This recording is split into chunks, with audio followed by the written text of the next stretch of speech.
Hello, everyone.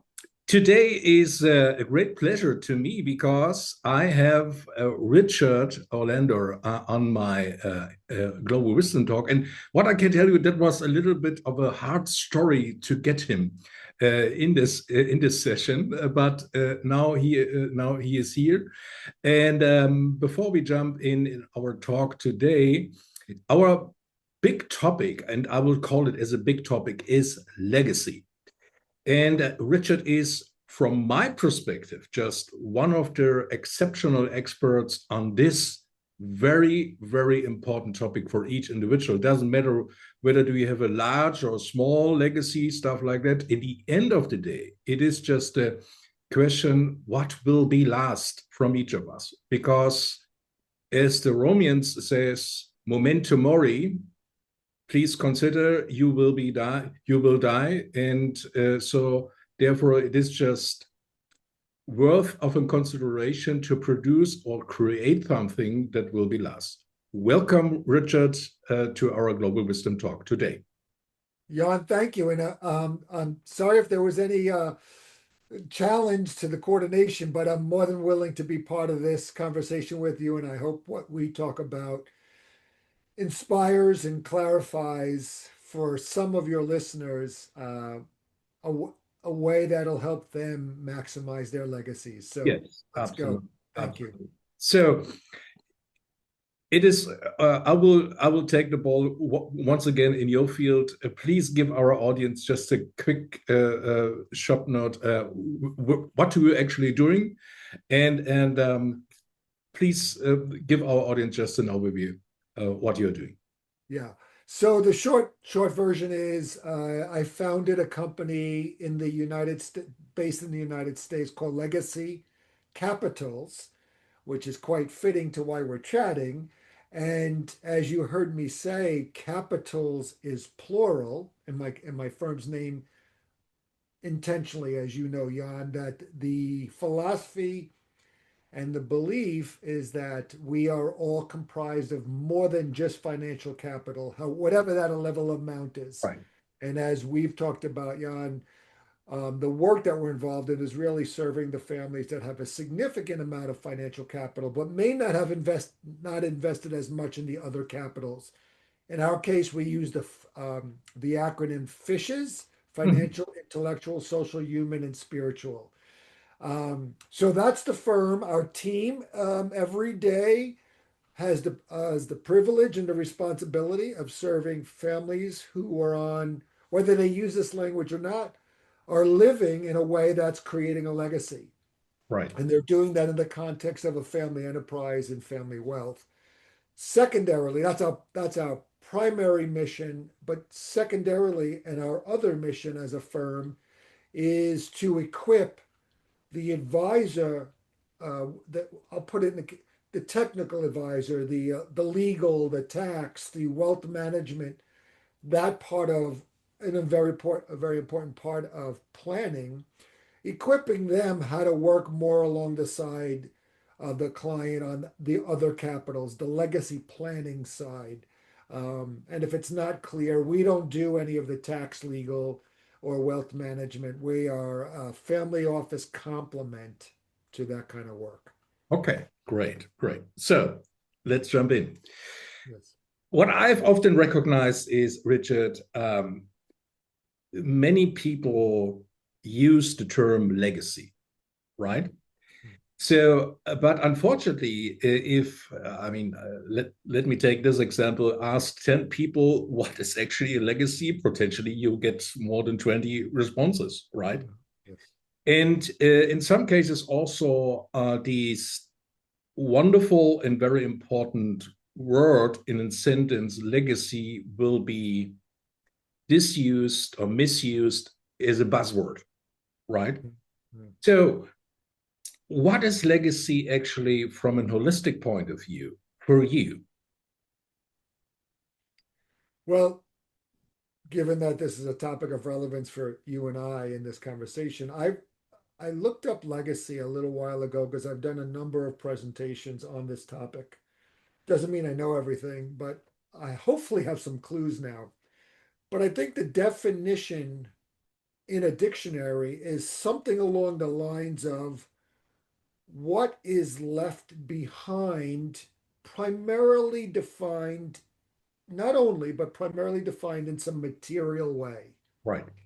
So when I, like you said, when if you ask 10 people, you get 20 answers, I would suggest in my experience that the majority of those 20 answers are going to be in the vein of what is left behind. It might not always be material, but what happens when you're not longer here?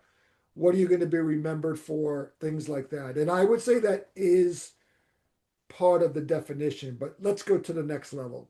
Okay. Also, I think the confusion is, when people use the term legacy planning, also tends to primarily mean end of life planning.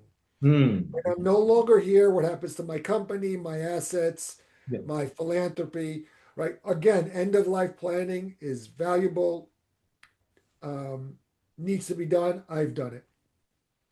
But I think legacy is really much more about how we choose to live and behave and act and relate every day, whether we have a ton of financial resources or not, whether we have an operating company or not. So I think it's a mistake that people, the sometimes the assumption is only people with significant resources can leave a legacy. That's not true. That's not true by definition. Yeah. So we at Legacy Capitals focus more on, we understand the context of the clients we serve in terms of there's a lot of other planning that will benefit what happens at the end, and that's necessary. But I think legacy is really about how we live, how we act, how we relate, because it's those decisions, those actions, and those experiences that are what's potentially left and reminded and impacting of others. So I lost my mom in January. I lost my dad 2 years ago. Was there some resources left? Yes, but that's not what I remember. I remember how my mom not only loved me or my dad loved me, but how they interacted and were committed to my children, Right. as just one example. So I think, Jan, it's more about helping inspire people to realize they are living a legacy. So they might as well be intentional about it because what they live is what they leave behind. That's a great that's a great description, and that brings me just to in perception, but also just as an outlook. If I ask you, what are the main pillars from your experiences, if you work within family, let's call it with significant wealth, because if you have significant wealth, you have a little bit of pressure, right, Mm-hmm. to left something behind, whatever that means, right? If I have a view on legacy, that's just a house, right? What is actually the ground foundation, and what are the main pillars, let's call it in this way, of an exceptional legacy? What could be in beacon for others? Mm-hmm. Yeah, without, I think I understand the question, meaning what is a fuller, more meaningful or foundational pillars of a full legacy, not just the house. Yeah. And so, without trying to put too much of my worldview or values on it, I think to the degree I can be objective, what I have found in the last 20 years of serving families and also living in my own family, I'm going to answer directly and then give you a couple examples. Yeah. Is if the family relationships are nurtured and maintained, the assuming the vision is that the resources are also flourishing across the generations, if that's the goal of the family, and those resources are serving a higher purpose, I would say those are the three pillars of an effective legacy. So, so if that's not happening, I'll also tell you what I've seen is I've seen significant wealth move through the generations and the next generation are low functioning, um, dysfunctional uh, relationships that it's almost like the money has bad taste, Yeah. right? That would be an example of why that's important. Or the assets are maintained and kind of forced through the next generation without the next generation feeling like in any way they have been able to build on the family's momentum. So it's almost like, I think Jay Hughes would say, it's almost like a burden's been put on their lap. So I think, in summary, I think a fuller, more anchored legacy is that the family's relationships are flourishing across the generations. Not perfect. If the vision is to perpetuate the family entity and operating company, whatever, and that's happening. And in both cases, the financial resources that come with that are having the positive impact that the family and the wealth creators want. Okay.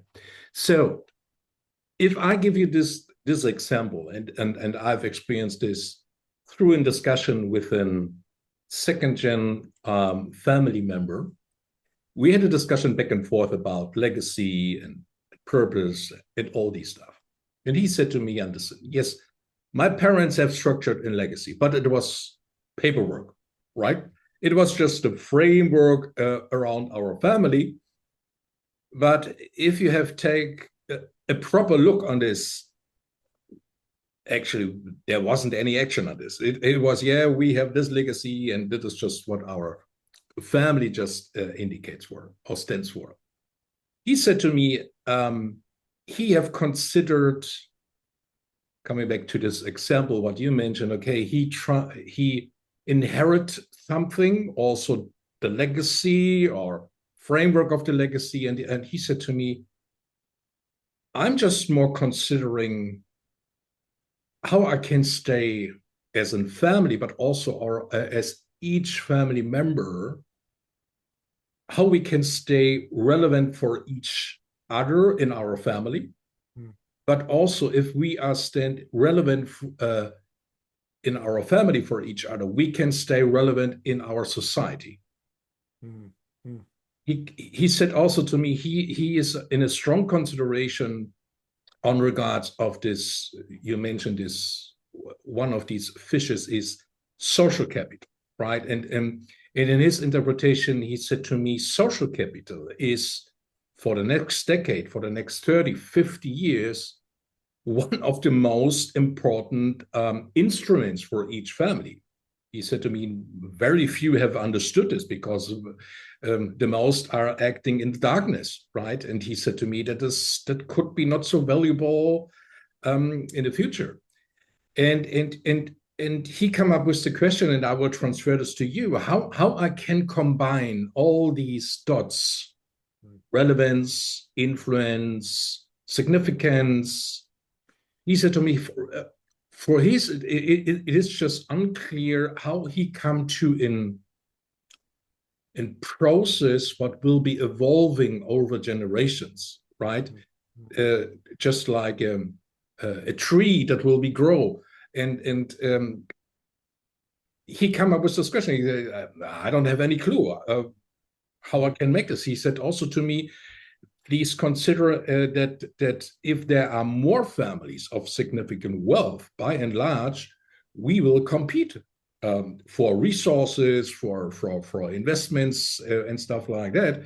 And it is just better to consider, okay, um, what is inside of us, right? What holds us together through a legacy, to envision, strategy, all these many terms coming across, and he said to me, nobody is there to put all the dots together, that I have a clear picture for me. So can you give the audience today just how I can paint a picture as a family member? mm, Also in regards, I mean, there is just an individual legacy, mm, and also there's an entire family legacy, right? And how I can bring this in a constant way forward, that we make progress. Yeah. What a profound and practical question, right? That's a lot of the families, whether they know how to articulate it like that or not. So I don't want to I don't want to oversimplify a response, but let me give you some of the building blocks that I think could help paint the map or create the pathway. And I'll start with, and you already hit on one. I want to start with like the two metaphors, like the tree, planting the roots. Yeah. So let's call that the basics, because without it planted correctly and nurtured, it's hard to grow the tree. More specifically, something I wrote a little article on this, which I learned from one of the families we served, who used the metaphor for parenting as being someone who's growing a vineyard, producing grapes, producing wine. And the metaphors is what he talked about was when you plant a vineyard, you don't want to overwater the vineyard, Mm. the plant, because Yeah. if you overwater it, you produce actually fat, unhealthy, Right. or from a wine perspective, not the best grapes. But if you water it just enough, you want it to struggle so that the roots go deeper. So the idea is you want to create a foundation of good struggle, not catering to everything, not making it easy on subsequent generations, but struggle, not suffer. Let's use the other metaphor, if that didn't work for some people, is of a home or a building. The stronger the foundation, the better we can start building and expanding upon that. Yeah. The higher we go, you first got to go deeper. So let me talk about those metaphors in more practical language. Yeah. It's, Generally, the map we use, and then it gets customized, is what most people called a family charter or a family constitution, although I think it's used too often as purely a governance document, purely. But we happen to call it a 100-year legacy blueprint. The great. mapping in that is that let's build the foundation first. And I want to get to your other sub question is how does an individual create their legacy in the context of a larger family? But the mapping that families, I think, have found valuable is in our 100-year legacy blueprint. Let's get the foundation built. Who are you? What are the stories that make you who you are? What is the shared vision? Not what's the vision of 3 generations ago only. What's the shared vision, mission, values, right? Everyone, I think, thinks about that. And the heritage story, the family story. And now let's build on that things like, is there governance? And that could be as informal as we get around the table and we discuss, and I have the final vote, but I want your voices, to more structured fiduciary boards and so on. Yeah. Are there any guiding policies? Is there any philosophy around how we invest together? How do we prepare the next generations? What form of what kind of process or rituals do we have to educate ourselves and to have fun together, like an annual family retreat? So we're walking families through this 100-year legacy blueprint, and it's really for the families who are ready to do that work. It's the first time they feel like, in some way, they are bringing that desire that your person asked for, like how do we get this connected in some meaningful way, but and it's organic so that that guiding document, which is really the process Yeah. represented, then becomes the thing that moves forward and evolves, and that allows for, and we saw it. I can think of one of the families we served is we, for example, started the vision exercise with the leading generation and then moved it to the next generation to round it out. Yeah.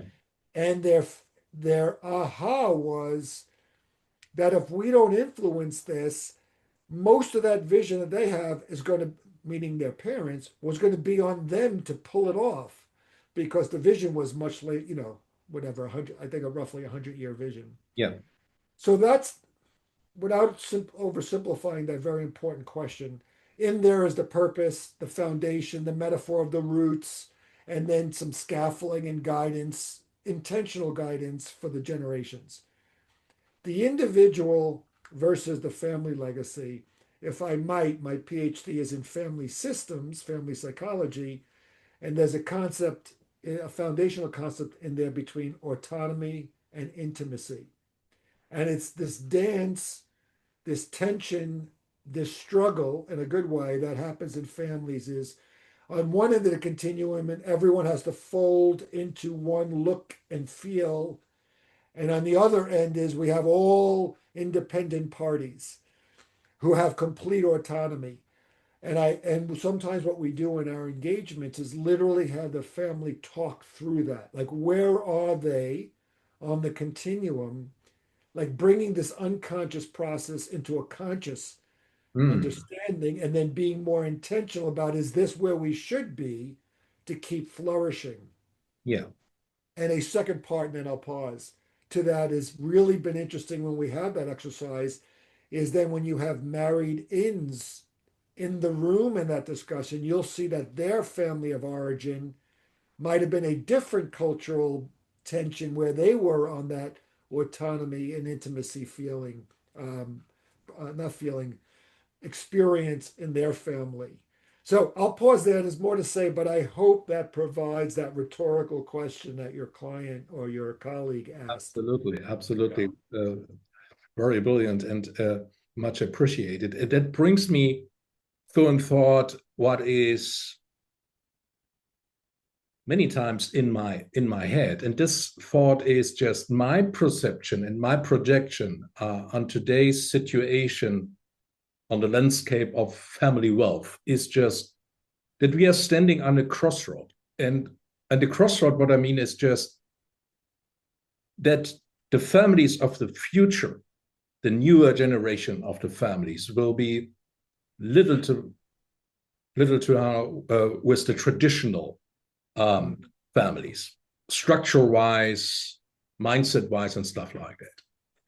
These newer generations, they are coming on board also through this handover of from these more than 100 trillion dollars, is doing things more intentionally, more focused on impact and all these stuff. And my question is, and it is just many times in my head, is just, will be there an increasing competition about the best of the best legacies? Because that is, in the end of the day, how do you can distinguish your family from the crowd, right? And that brings me also to the question. I know that you are serving also families with very significant wealth, right? Behind closed doors, are there different discussions in regard of multi-generational legacies, competitiveness of a family? In many cases, they don't use the term, but in the end of the day, that's just a fact, right? Um, do you follow my thoughts also just as an outlook? What will be waiting for the families? Is it just more an increasing request to consider what is actually my legacy? Not only to, yeah, I have developed something, but we don't live this because it's too complex and too many communication about this, and the rising gen have other ideas. Let's move on. We will see, right? That is just in the end of the day the case. But do you see this evolution on legacy or development in regards of competitiveness amongst families also as mine? There's a few important components there. Let me see if I can address them. Yeah. My my first thought was cultural. Assuming a family has a culture, which I do, how you define it is is not always easy to do. But generally, if I thought of most of the families I serve are more trying to understand how other families have been able to successfully move their family and their wealth through the generations. They don't want to get caught in that proverb that most of the world speaks of. The church leaves is in the US, and then there's versions of that proverb. Yeah. So I think they're much more from a healthy paranoia saying for those generations, like if they're in generation one or two of their wealth, how did they get to that family get to generation four or generation five? It's less a competition. Well, I guess it depends on it's less of a competitiveness and more of a survival motivation. Mm. Now, I'd say that's more true than not. But then there's some cultures that I would say are more, which I think is in somewhere in your question, dynastic in culture. They do want to be the Rockefellers, right? There is this thing that they want to be representative of one of those families that have done really well and have been able to keep it going.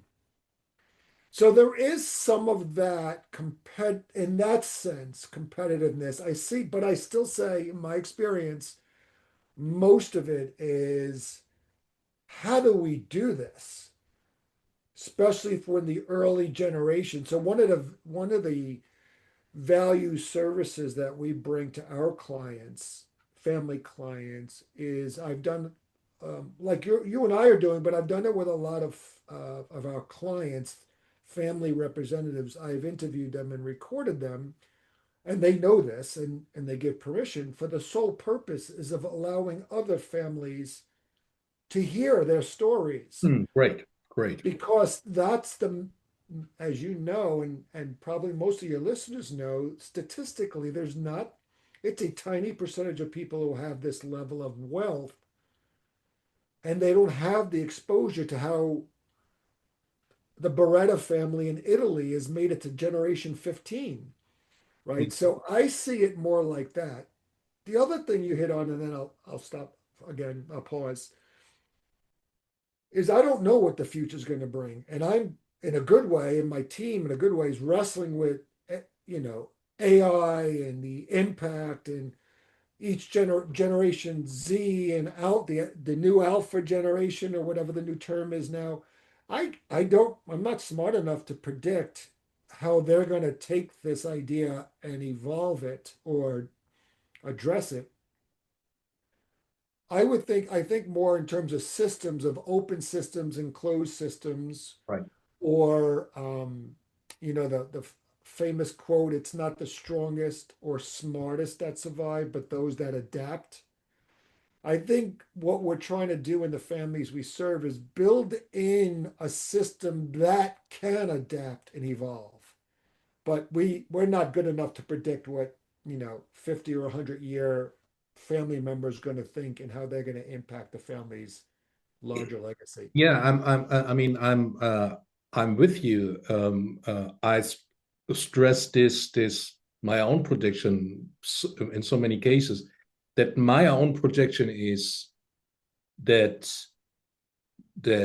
we will see so many families of significant wealth over the next decade, over the next 30 and 50 years, and significant wealth is just more than 100 million US, euros, you name it.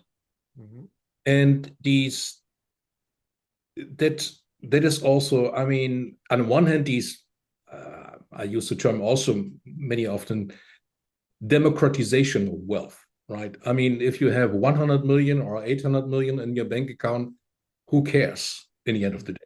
It is just asking, okay, what do you do with this kind of money, right? And through your own legacy, you give the money just an orientation, a strategy. What's the direction? How we should use this? And on the flip side of this, I mean, actually better as I am is just that oh, there are many entrepreneurs they don't take care about a legacy. They say, okay, I've worked very hard, I spend the money, I'm fine. Okay, that's fine. That's their own decision, right? But moving up the needle to say, okay, how I can distinguish my family from others, not only on the competitiveness level, just how I can inspire other families.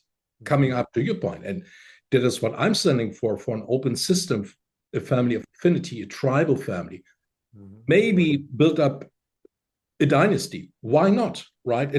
For me personally, it wasn't much easier as today to decide. Okay, I can become very wealthy in a very very short of time, and build up just what will be last over the next centuries Mhm. if I do this right, right? And that is just my projection. And in the end of the day, it is also that, I mean, if you are moving or evolving your family, take J.U.'s definition from family to clan to tribe, it is just, if you are becoming an open system, it is just, okay, what makes us attractive, that each family member stay with us in Mhm. regards of the cohesiveness, but also what can we do that we attract the most best assets from the outside for our family system, right? And there is just in direct correlation for me. I mean, if you have a strong legacy, that you stand for something, Mhm. that you are. I've read a very interesting book. It's a very small book from an UK author. He branded the book Tomorrow Architects. He described exactly these kind of families. They are Mhm. thinking over the horizons, and set a new status quo in each industries, and so therefore there is an clear request to help families to consider a proper legacy, but also a flexible legacy that can be evolved over generations, right? That each generation have the right, but also the responsibility to redefine, evolve, develop, bring new aspects in there. And that is just what I see in many cases. That's completely unknown at many family members because they are only focused how we can invest the next equity check in something, right? Mhm. And if you look deeper on the investments, there is no correlation to a legacy. It is just, yeah, it's the next shiny object. It's fine. We will do it. And because my golf buddy have done this also, that doesn't make sense. Mhm. And that is just on this part of a projection, what we will see over the next decade and 50 years. And that brings me just to my final question for today, and that is just, what is your legacy actually, Richard? Mhm. Do you have a legacy, and how? What is it actually? So not too long ago, I was in a meeting and we were one of the presenters, but it was an MFO, a multifamily office meeting, and someone asked one of the heads of the MFO asked everyone, and then pulled us in, what three words do you want to be remembered for? So it was kind of a legacy question. So I'm Yeah. going to give you what I had to come up with. It made me think, and I thought of love, impact, and innovation. So those three must be big drivers of me, of who I am. But let me speak more broadly. Those were the three words that kind of I still hold on to: innovative, impactful, positively, and love. As a Christian man, and you don't have to be a Christian to love, of course, but as a Christian man, it's a core value for me to love the world. My second book is called Love Your Clients. Yeah. My first book is called Legacy.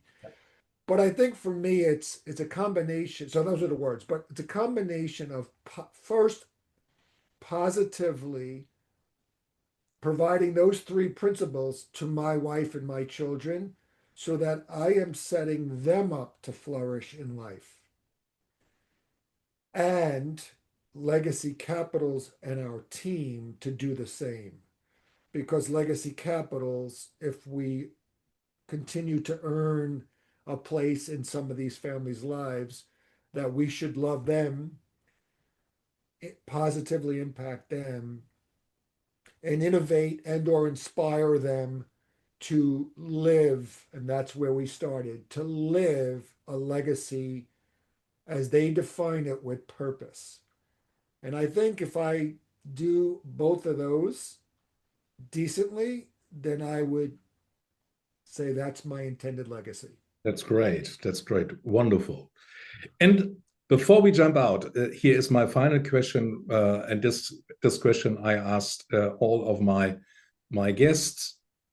And this question could be a little bit challenging, but I will bring it to you. If you can imagine that you and I, we have the opportunity, we met us 500 years from now, today, in 500 years from now. And if you take a look and what is your perception, projection, how will the world look like in 500 years in regards maybe of your family, potentially it's growing up, in the world of the families of wealth, but also how is the entire world is looking? I don't know if you ever heard the expression 10x it. I don't know if you ever heard that. Yeah, that's I absolutely. felt like you just 100x'd my brain or 500x'd my brain. My goodness, I love the question. I wish let me think what emerges 500 years from today, assuming the human existence is still in place. Um, They will. They will. yeah, and I wasn't, thank you. I wasn't implying that I believe it's not going to be, but let me assume it is. 500 years from today, my word.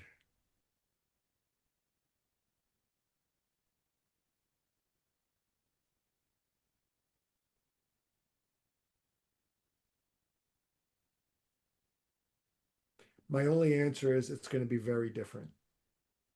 Great. Sorry, Great. very different. Great. Great. Richard, it was my pleasure. I very enjoyed our discussion, and I would be more than happy if we can continue this in a second talk. And for today, many, many thanks for your time. I've very much appreciated, and I guess also the audience. And many, many thanks for your time, because that's your greatest treasure. Jan, is it correct to say Dankeschön? Yes. Thank you.